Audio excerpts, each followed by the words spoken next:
Conference. This party was founded by men and women who believed in the powerful potential of democratic politics, by working-class communities who knew that by coming together, acting together and working together, there was no force so powerful that it could not be overcome, by people who knew there was no weapon more powerful than their vote.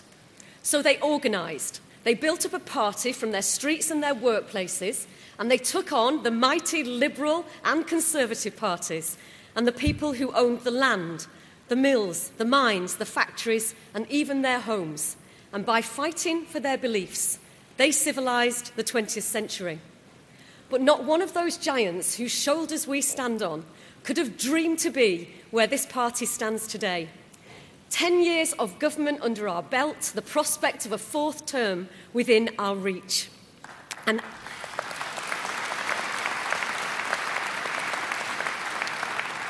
as our debate has shown this morning, we've lost none of our passion for politics or our burning desire for social justice and fair play.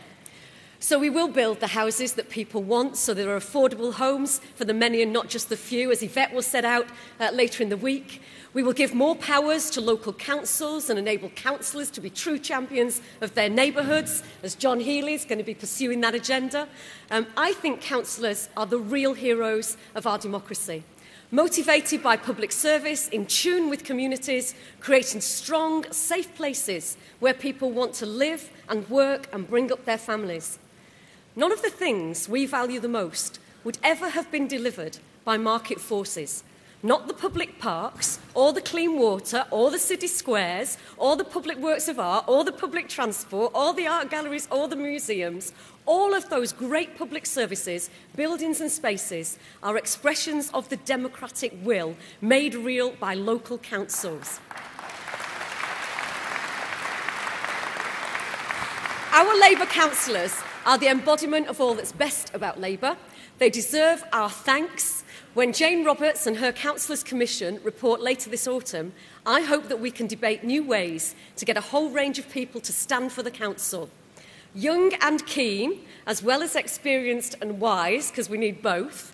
More people from our black and minority ethnic communities, more representatives from every community in Britain so that councils look like the communities they serve, and certainly, working with Harriet, more women, because the current inequality between men and women on councils is an absolute disgrace.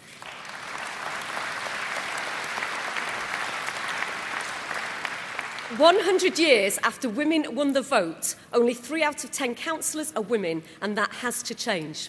Now, we've come a long way since I was first elected as a city councillor, when a young woman councillor was a bit of a rarity on a local authority. We've now got some fantastic women, and I want to congratulate our newest Labour woman councillor, Jenny Barnes, who won a by-election in Worcester last Thursday on a 17.6% swing from Tory to Labour.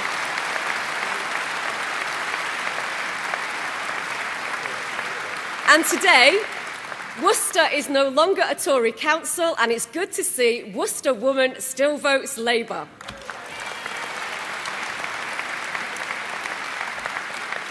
Now, as Gordon has said, we do need a new politics, new ways to reach out, to engage people, to give real power and control to working people. We must have the confidence to stop just consulting and really try and put communities in control. We need to be the party of devolution and decentralisation. In short, we need to put power in the hands of the people. So let's discuss new ways of democratising our local services. For example, greater local accountability for the police and for our health services, as well as in local government. This really is the time to be bold. This is the localist moment in British politics, and whether it's control of community assets like village halls, swimming pools, disused schools, NHS buildings or street markets, whether it's giving people more say over budgets, citizens' juries, on planning, on police, on parks, new ways to press councils or the police or the NHS into taking action on the things that matter to local people. Now, none of this undermines local government. It makes local democracy stronger if you're in touch with the people, and there is no democracy unless there is local democracy. This is the moment when the Labour Party has the courage and the confidence to give power away. It is the moment when working people take control because Labour trusts the real experts, and that's the British people. A dozen years ago, this conference passed Clause 4's call for a community in which power, wealth and opportunity are in the hands of the many and not the few.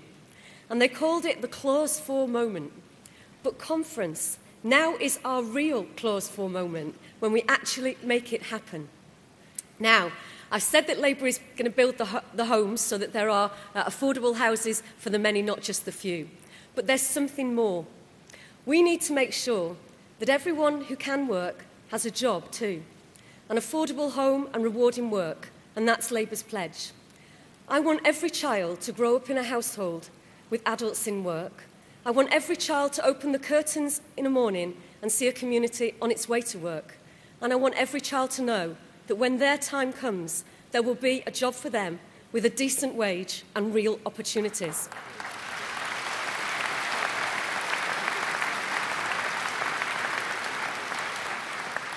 And imagine if we can unlock the talents of all the people.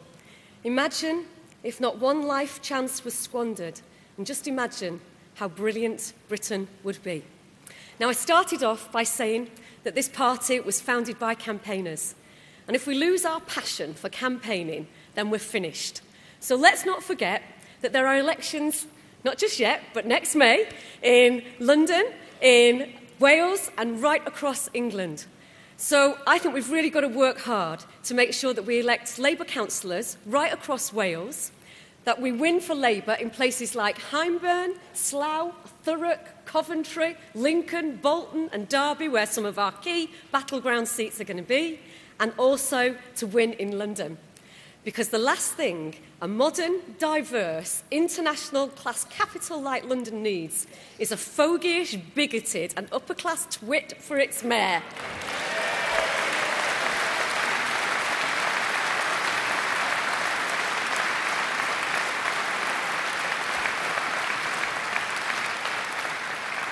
For all Cameron's claims to localism, his is the party which abolished London's city government, starved councils of cash and created a centralised government worthy of Napoleon. The Tories have never trusted the people, whether they were single mums, minors or the millions on the dole. And no amount of open-neck shirts will make us forgive or forget.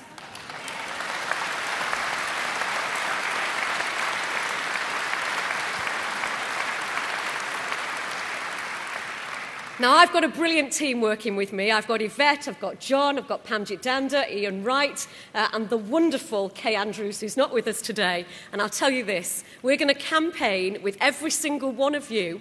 We're going to campaign with confidence, strong in our convictions, united in our values, and determined to see Gordon Brown walk over the threshold of Downing Street at the start of a second decade of Labour government. Thank you so much.